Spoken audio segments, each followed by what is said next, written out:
Hello everyone, good evening. I'm Shreya Dhoundial. We are starting with some breaking news that is coming in, and this is certainly not looking like good news for Mamata Banerjee.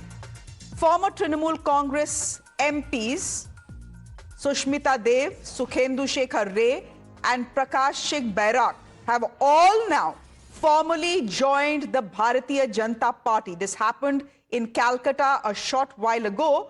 This comes weeks after all three of them resigning from the TMC amidst the growing rebellion within the party. The pictures are on your screens, ladies and gentlemen. The three leaders were inducted into the BJP at the party's Salt Lake office in the presence of West Bengal BJP President Samik Bhattacharya and other senior leaders. Bhattacharya, as you can see, welcomed them by presenting BJP flags and said that their political experience would strengthen the party in the state. Let me go straight across to Rajesh, who is joining us on the broadcast. Rajesh, many people will look at these pictures and say, ye to hona hi tha.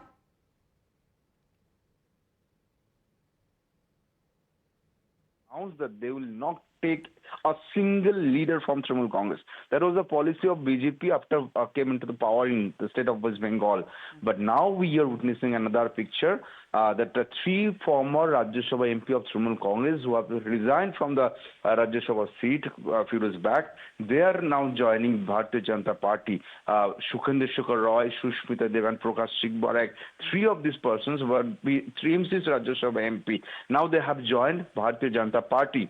However, Samik Bhattacharya, the state chief of BJP, has described this induction as exceptional event because teams will definitely raise this question. Teams will ask, doesn't have BJP any proper leader from their own party to send them to Rajya Sabha MP? Because there are speculations, there is a buzz in the market that these three leaders will be going to Rajya Sabha from Bharatiya Janata Party. They are going to get a nomination from Bharatiya Janata Party to go to Rajya Sabha very soon. There is a buzz in the market.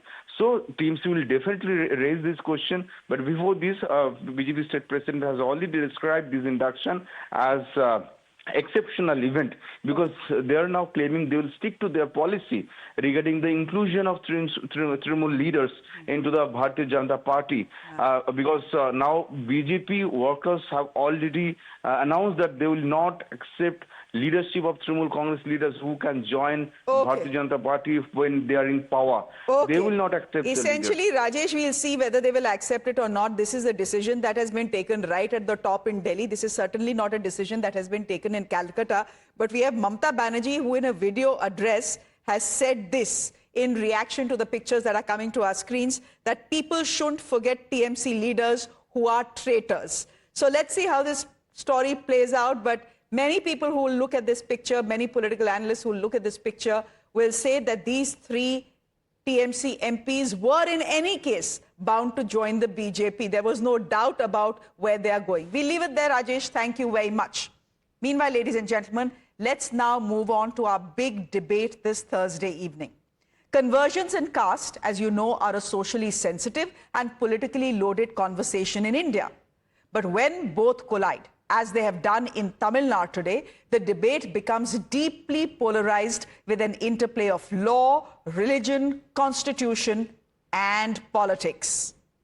Tamil Nadu has reignited one of India's most sensitive constitutional debates. When you change your religion, can you carry your caste with you? For example, if I'm a scheduled caste Hindu and I convert to Islam, can I continue to avail reservations I had as a Hindu scheduled caste?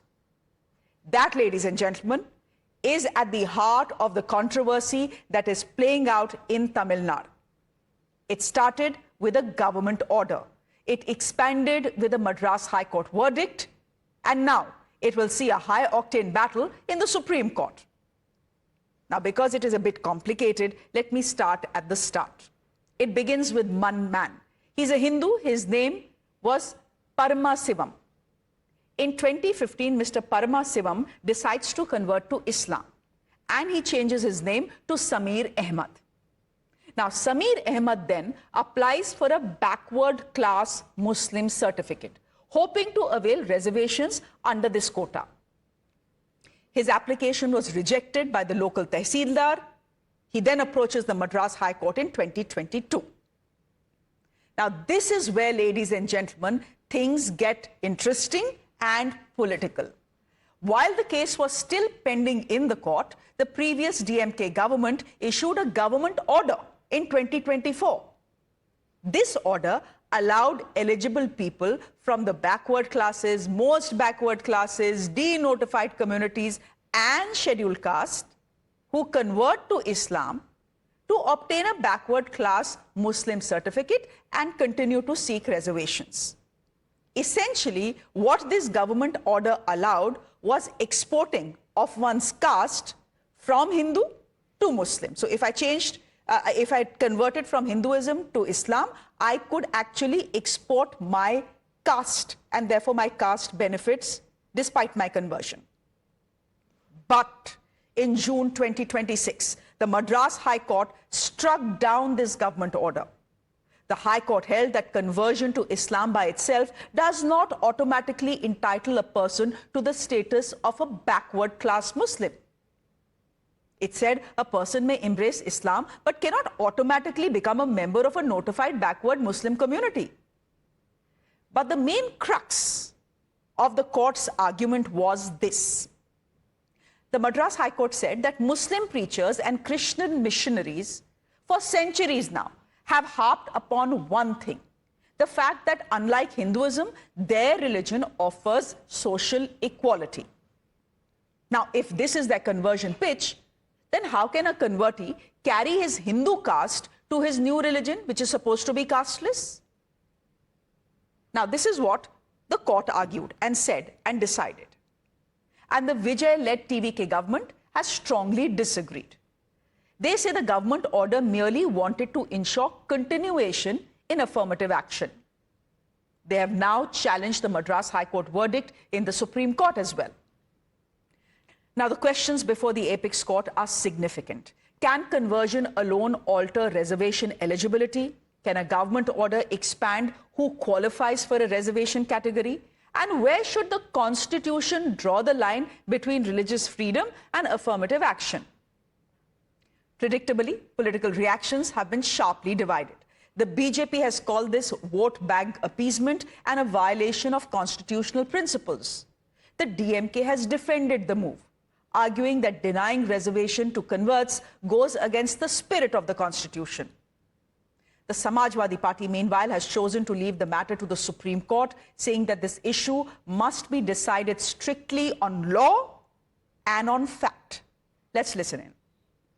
Constitution permits right to practice religion, and by constitution, by tradition, one can change the religion, but caste cannot be changed. That being the fact and reality, denying reservation for such new converts is against the ethos of the Constitution, which gives right to practice. This order should have been challenged earlier. The TVK government does not look committed in protecting the rights of the Muslims that are converted. कुछ जो secular syndicate है वो जो है वो कोटे के लोटे से आरक्षण की अफीम चटाने का उनका जो पुराना प्रयोग है, पिटा हुआ प्रयोग है, वो समय समय पर जो है वो दोहराते रहते हैं। ऐसे ये सीडो सेकुलर जो सिंडिकेट है उसको भी ये मालूम है कि संविधान में धर्म के आधार पर किसी भी आरक्षण की व्यवस्था को स्वीकार नहीं किया गया है। और अगर आप इस तरह के जो है वो कोटे के लोटे से आरक्षण की अफीम चटा करके और मुस्लिम मतदाताओं के वोटों का अपहरण करने की कोशिश करोगे तो कोर्ट उसको जो है ध्वस्त कर देगा। लेकिन फिर भी जो है आपके एक्सपेरिमेंट चलते रहते हैं। इस तरह के जो इस एक्सपेरिमेंट है उसके ज़रिए जो है फिर से एक बार समाज के एक बड़े हिस्से को गुमराह करने की कोशिश करते हैं।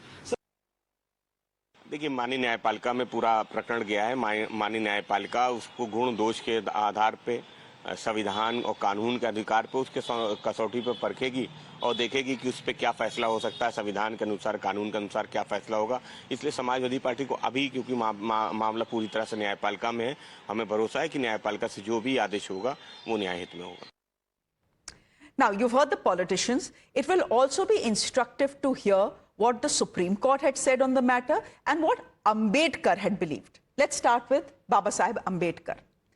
Ambedkar was clear. He called the Hindu caste system a disease of the mind and encouraged conversion to more egalitarian religions like Islam and Christianity. And this is instructive, he was strictly against exporting caste, Hindu caste, to newly adopted religions. The Supreme Court, in at least 2 cases, has pretty much said what the Madras High Court has said. In 1983, in the Sonkar versus Mayadevi case, they had said, and I quote, when a person converts, their original caste remains under an eclipse. As soon as they reconvert, this eclipse disappears. Then in 2024, there was the Selvarani case, where the Supreme Court asked, how can one remain a Hindu after baptism? Attempting to claim SC reservation after baptism amounts to a fraud on the Constitution. Ladies and gentlemen, therefore, there are 2 very polarized sides to the debate this evening. Let's begin. My guest this evening, Narayan Tirupati, Chief Spokesperson of the Tamil Nadu BJP, joining us on the broadcast. Good evening, Mr. Tirupati. Good to see you. Mr. Ramaswamy Mayappan is an advocate. He is joining us on the broadcast. Mr. Mayappan, thank you very much. Dr. Pullarao, back on the debate with us. He's a political analyst joining us on the broadcast. Mr. L. Muralidharan, again a political analyst joining us on the broadcast. And Syed Asad Abbas joining us on the broadcast as well, a third political analyst. Thank you very much all for joining us. S. Muralidharan, can I just start with you and ask you why this insistence on going to the Supreme Court, given what the Madras High Court has clearly spelled out? The Madras High Court clearly is saying that, look, the very reason that people convert from Hinduism to Christianity or to Islam is because they are made to believe that these 2 religions will offer you social equality, that there is no caste, there will be no discrimination in this religion. Now, when that is your conversion pitch, why should a Hindu scheduled caste or backward caste be allowed to carry their caste into a so-called casteless religion like Islam? Okay, let me ask you that. Ask you one question. Will changing religion alter the person's economic status? Not at all. It does not. It does not.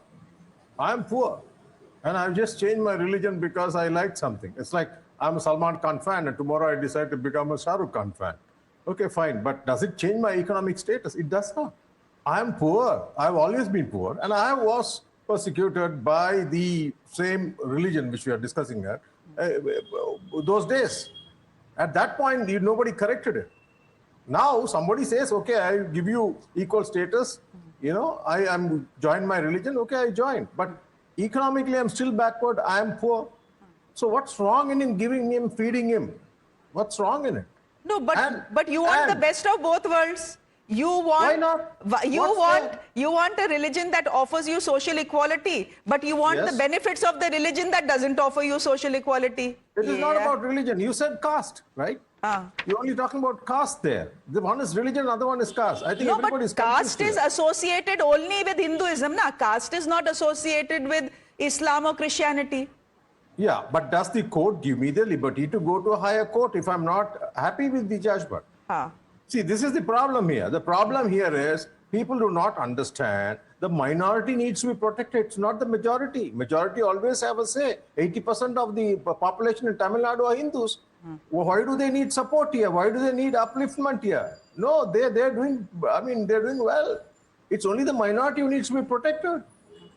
But what does the minority need to be protected from? What does the minority need to be protected from? When we differentiated people with CAA, okay, what did we do? We did not bring all the Muslims from Pakistan or Bangladesh. We only said those who were persecuted, the Hindu minority. We only supported them. Similarly, in the state, the minority are Hindu, Muslims and Christian, and the state has decided to support them. But this is not a BJP-ruled state where you can argue that Muslims are being targeted.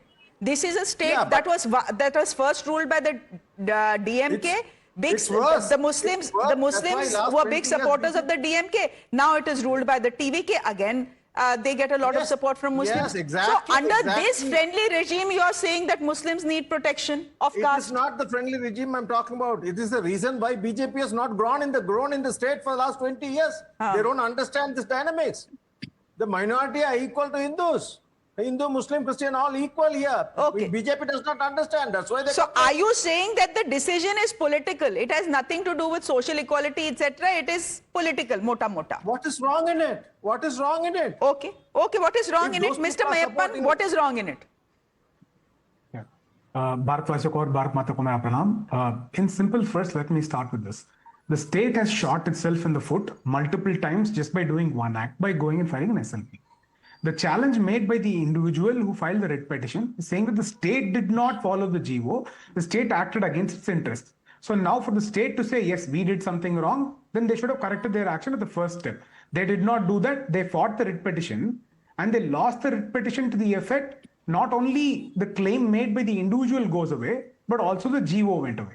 The GO was also defended and argued by them. Now let me come to the second position on the government order where converted Muslims also get benefit of a certain subcategory. Correct. And here you very lucidly put out what has been the history in the country, what the Supreme Court has said in various judgments and what stands today. Here let me come to one more position. What reliance is placed on is that once you convert, you should still be entitled to based on what ostracization happened to you in some other community. The idea itself is when you change faiths, is that you won't be ostracized anymore. Your quality of life has changed and that ostracization or that backwardness or reservation is not there at all anymore. So now, why is there a requirement for it? One, in law and in fact. Two, now the general perception itself is Quran does not discriminate between people of the same faith. Are you saying Muslims of a certain country or a certain region or a certain group or by birth or by profession are different from others? Then there is no difference between you and when you claim that caste reservations are required in Hinduism. Then the third position that comes into play is something that my friends were talking about, that every citizen is different. Minorities require protection, majorities don't require protection. Fundamentally, it is flawed. The law requires every citizen to be protected, one. And two, when you say minorities, Islam and Christianity, both were religions that came here and ruled. So they were not who were those who ostracized, they were the ones who took away the freedom of the people who existed in the land. Therefore, reservation is required for those who are ostracized, who are put to a backward position, who were not given right to be uplifted. Those are the people who require reservation to be brought forward. So therefore, fundamentally, that entire requirement of reservation for someone who's been in power is wrong. But Mr. Mayappan, is it the court's duty to interpret Islam and Christianity and give us a theological argument? Or should their reasoning and their decision be based on what the Constitution says? The court has not interpreted Islam. Court has Of not course, interpreted Quran. what is the crux of the court's judgment? The crux of the court's judgment is Islam and Christianity casteless, therefore caste cannot be carried over. That is the crux of their argument. No, the reverse will have to be read. The court said the government can pass an order where there is a requirement. So for you to have a requirement, there has, with reason. And for that reason, there should be a requirement. What is the requirement? Requirement is that there is discrimination in the society between Muslims. Within Islam, there is discrimination between people. Certain categories of Muslims are being ostracized by the others. If these people are not given this reservation, Islam, these category of people will not be able to uplift themselves from depravity, from this ostracization. Therefore, you provide them this reservation. Therefore, they can uplift themselves. Correct. But Islam, all scholars and Quran standards say that there is no discrimination internally. That is a fact that is being spoken by scholars. That's a fact that is being spoken by politicians.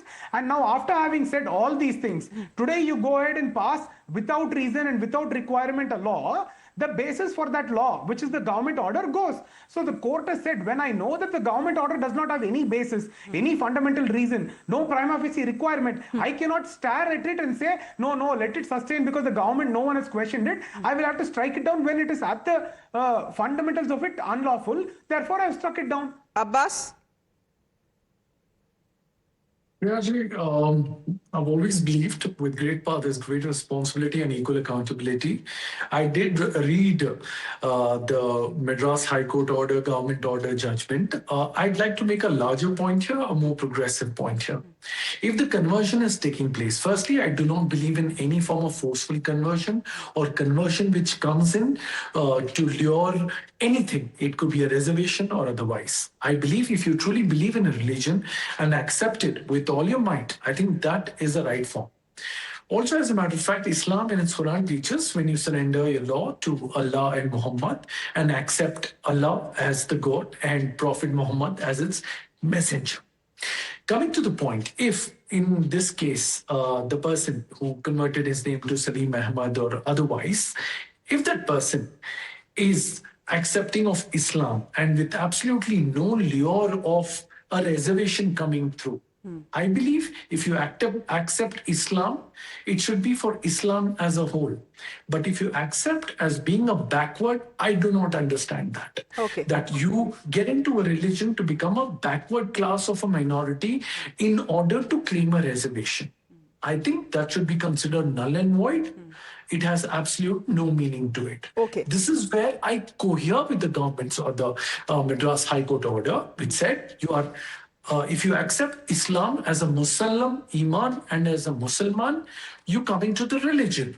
But when you come into a religion, how do you come to choose its caste? That is again a question which raises a demand. Also, as a matter of fact, let us understand that luring of any claim to any reservation absolutely does not make sense to me. To me, but as a young Indian he Muslim, may have, the gentleman may have converted because he liked something about Islam. There was no coercion, number one, and I don't know whether it was, that carrot of reservation that was dangled in front of him. I don't think that was the case. But anyhow, can I just get the BJP in? Mr. Narayan Tirupati, this is a legal question. This is a constitutional question. This is a question where a convertee is demanding what he thinks is his right, right? I want to ask you why the BJP is calling this appeasement by first the DMK and now the TVK. No. See, first of all, we should understand that we are not saying anything against minorities or for majority. Please understand. This is the legally the judgment is sound and constitutionally correct. There are only four things. First, the Constitution says that reservation is not a religious right. Please understand. Number two, conversion changes religion and not caste community automatically. So it is very clearly it is Constitution. So, but when the TVK or DMK or my friend Muralidharan says that why not this happen? It is automatically they are going to, they give a political color to this.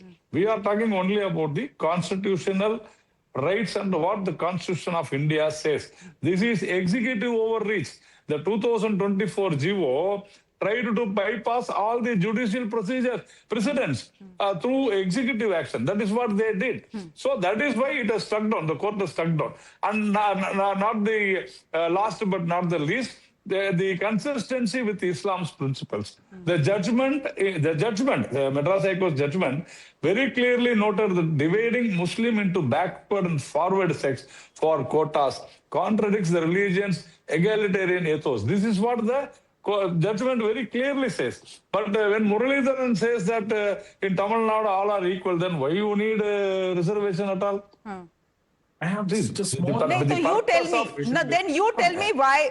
then you are saying this is executive overreach. The government order was an executive overreach. Why was there that overreach? Because your people are only calling it appeasement. I am not calling it appeasement. That is pseudo-secularism. That is appeasement of minorities, particularly Muslims. That is what has happened in Tiruparamandam issue. In all the issues, that is what is happening. It is appeasement of, that is what we are saying. For you don't want the Constitution to be kept alive, and you are trying to divert, and you are trying to overreach. That is what you are trying to overrule the Constitution and bringing in some GO and all those things. Many times the Supreme Court has struck down. The Honorable Madras High Court also many times. See, you got a lot of precedents. What 1952, whatever 1950, 52, the Constitution very clearly says that this is meant only for the Hindu, the caste belonging to the Hindu community. You said. You said in the initial stages, this is what the Constitution says. Why should we deviate from that and go to a executive decision? Not necessary. But Mr. Tirupati, you know, in Hindi they say jati jati nahi. Whether you know you will also in this country. Yeah, but I'm just saying. Tell me in English. Jati jati nahi. Caste doesn't go anywhere, and there's a word play with jati and jati. So, you know, we say jati jati nahi. Fact is that in this country, the Constitution says one thing, but look, but look at the facts on the ground. Look at the reality on the ground. There are Rajput Muslims in this country, you know that, right? Okay. They are recognized. The fact also is that Baba Sahib converted to Buddhism. Ek minute. Baba Sahib converted to Buddhism. He was still always known as a Dalit leader. Hai na? Okay. That is the reality. Okay. So how can you wish away and take away someone's caste from them? And therefore the benefits that can be accrued. After all, my conversion will not change my socio-economic status, na? No. Then you accept whoever is calling, accept for economic status, quota on the economically backward. You bring that, you ask them, they will say no. When you see, for this argument, Muralidharan says that his poor status has not come down. Okay, poor status are lifted. So, if that is so, then let Muralidharan accept that the entire thing, all caste and everything, let it go to Mr. Muralidharan, please respond. Ek minute, Abbas. Mr. Muralidharan. Yeah. See, when people were getting discriminated, I'm not talking now, those days, somebody should have stood for them, but nobody was. Okay, that's also a reason why Mr. Babasaheb Ambedkar went away from Hinduism and became a Buddhist also. And when now you try to take care of them, some parties have a problem. That's what we call them communal. That's also a reason why they don't go in Tamil Nadu. Now, these are things, those parties to introspect. What can we say? See, we are talking about... The PVK stands with Muslims and Hindus as well as, Christians. So I don't think there's any differentiation. Here is somebody who's poor, who's changed his religion.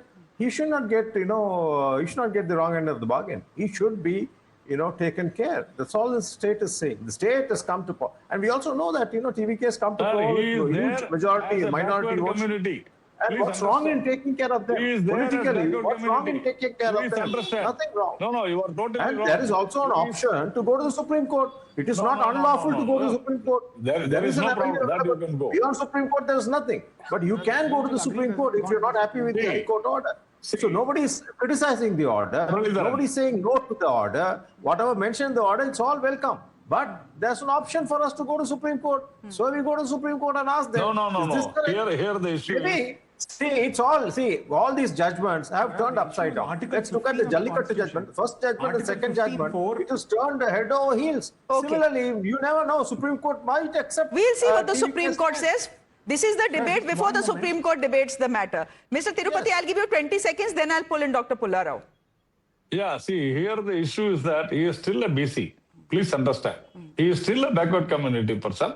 But the thing is that he wants that in the notified Muslim caste. That is what they say. It is not possible. When you convert as a religion, not as a caste. Very clear. Why don't you understand this? You want that in 3.5%, which is already there. Muslims, caste, quota is already there in Tamil Nadu. Dr. Pullarao, the fact is, let's look at the facts. The fact is that in 2022, the matter was in court, right? The matter was in court. Before the court could decide, the Tamil Nadu government under the DMK passed a government order. Why? You could have voted for what the court says. No, you see, democratically elected governments have their own compulsions. But I'll give you something better, what you just said about castes traveling everywhere. Prime Minister in Indonesia is on the news. A few years ago, 10, 15 years ago, a very famous Pakistani politician went to Indonesia and asked the Indonesian Prime Minister or President, you're all Muslims, yet you maintain Hindu names, you maintain Hindu customs. What is this? So the Indonesian gave a great reply, which applies here. He said, we have changed our religion. We have not changed our forefathers. We have changed our religion. We have not changed our forefathers. Just because Paramasevam jumps into some other religion, he has not changed his forefathers. Mr. Narayan, Tirupati Narayan, you have to remember this. It applies always. Just because he has gone to that religion, this religion, it continues. You have to have more social engineering, more understanding. No, I am telling you what happened today. Mr. Tirupati, 1 minute. Now, wait. Let Mr. Pullarao complete his argument. This is the best way, I agree with the constitutional aspect of it. Dr. Babasaheb Ambedkar has clearly said, and his order is clear, Para 3, 1950 Scheduled Caste Order. You don't have to go over and over again about it. Times have changed, they're 80 years ahead. You have to consider what we have done in the last 80 years. As something more to be done to bring down casteism and communalism, we have to think about it. All have to think about Dr. it. Pullarao, you know what we need to think about as a country, because Dr. Ambedkar told us to think about it as well, is that after 80 years of independence and reservation in this country, how long before it ends? It cannot be endless. It was never envisioned as being endless.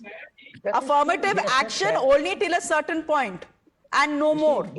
How long before we end affirmative action is a larger debate, but I'll come to Mr. Mayappan. Mr. Mayappan, just give me a counter argument on what Mr. Pullarao is saying. He cited a beautiful example from Indonesia, where an Indonesian leader says that we have changed our religion, but we have not changed our forefathers. Essentially, what he's trying to say is that I may be a Hindu scheduled caste today and I may convert to Islam tomorrow, but my circumstances don't change. The fact doesn't change that my father, my forefathers, my grandparents have been marginalized. I have not got a decent education, etc., etc. My circumstances don't change. So why should my reservation change with me deciding to adopt another religion? The constraint is the constitution and the law of the land. The constitution in Article 15(4) categorically says that reservation and special provisions can be provided only for those for the purpose of social advancement and for education advancement of backward classes of the citizens, or for the scheduled castes and scheduled tribes of such citizens. And that backward class reservation is already provided to Muslims and all. And the constitution and other laws and the respective state research, even in Tamil Nadu, categorically says Muslims have not had discrimination inter se them. So when that inter se, then there is no discrimination. Inter se, there is no requirement for additional social advancement. You cannot subcategorize them. That's the reason the Honorable Madras High Court has categorically stated you should have a need, there should be a requirement, and you should have reason to bring about a GO. Here you have not demonstrated any need, you have not demonstrated any requirement, you have not given any reason, and you simply passed a GO. What is the basis for this government order? That's squarely the reason. We are not saying that there is no discrimination in certain communities. There might have been discrimination. There is requirement for social advancement of all people in the country. There is no denial about that one. But what do you do for that is different from breaking the law. There is constitution, there is law. You don't break, circumvent that and go. Squarely here, the surprise that I said once again, it is a government officer, the Tahsildar, who passed an order saying there is no necessity here. So the government now to not defend this government officer because of political reasons elected and come to office today, you want to just show strength and you go there and say, my government officer under my government order has done something wrong, therefore I want to go do something contrary. Okay. You know, the debate will now happen in the Supreme Court. It will be a debate to watch out for. We'll leave it there. I'm fairly glad that we managed to get all points of views in. Mr. Tirupati, thank you. Mr. Mayappan, thank you. Dr. Pullarao, S. Muralidharan and Syed Asad Abbas, thank you all very much for your time. I'm fairly certain in a couple of months we'll have you back on the same show with the same debate. On that note, ladies and gentlemen, a quick break. News and updates continue right here. Do stay with us.